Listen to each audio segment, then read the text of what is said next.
தங்களின் அடுத்த வேட்டையை துவங்கிய ஈரான். இஸ்ரேல் அமெரிக்காவுடனான போர் நிறுத்தத்திற்கு பிறகு ஈரான் தங்களுடைய அடுத்த வேட்டையை துவங்கியுள்ளது. இஸ்ரேல் ஈரான் மீது நடத்திய தாக்குதலில் ஈரானின் முக்கிய இராணுவ அதிகாரிகள் மற்றும் விஞ்ஞானிகள் மிக துல்லியமாக கொல்லப்பட்டது ஈரானிய மக்களுக்கும் ஈரானிய அரசுக்கும் மிகப்பெரிய அதிர்ச்சி அலையை ஏற்படுத்தியது. இந்த தாக்குதலுக்கு இஸ்ரேலின் உளவு அமைப்பான மொசாத் எந்த அளவிற்கு காரணமோ அதேபோல அந்த மொசாத் அமைப்பினருக்கு உதவி செய்த உள்ளூர்வாசிகளும் மிக முக்கிய காரணம் என்பதை புரிந்து கொண்ட ஈரானிய அரசு தற்போது துரோகத்திற்கான நீதி என்கின்ற பெயரில் ஒரு திட்டத்தை நிறைவேற்றி வருகிறது.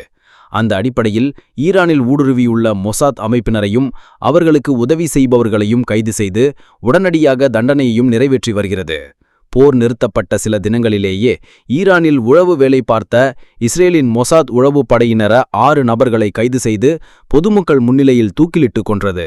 மேலும் இது தொடரும் என்றும் இஸ்ரேலின் துல்லியமான தாக்குதலுக்கு மொசாத் உளவு அமைப்பினர் 10%, அவர்களுக்கு உதவி செய்த உள்ளூர்வாசிகள் 90% காரணம் என்று கூறியுள்ள ஈரானிய அரசு, ஒட்டுமொத்த துரோகிகளுக்கும் தண்டனை கிடைக்கும், அவர்கள் ஒருவரையும் நாங்கள் விட்டுவிடப் போவதில்லை என்று சூளுரைத்து ஈரான் முழுக்க தேடுதலை நடத்தி வருகிறது. மேலும் ஈரானிய அரசு பொதுமக்களுக்கு ஒரு செய்தியை வெளியிட்டிருக்கிறது.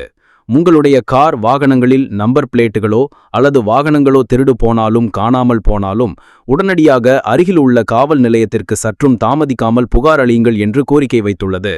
இதன் மூலம் உள்ளூரில் தங்கி உளவு வேலை பார்த்து வரும் இஸ்ரேலிய மொசாத் உளவுத்துறையினர் மற்றும் அவர்களுக்கு உதவி செய்பவர்கள் மீது நடவடிக்கை தீவிரப்படுத்தியுள்ளது ஈரான்.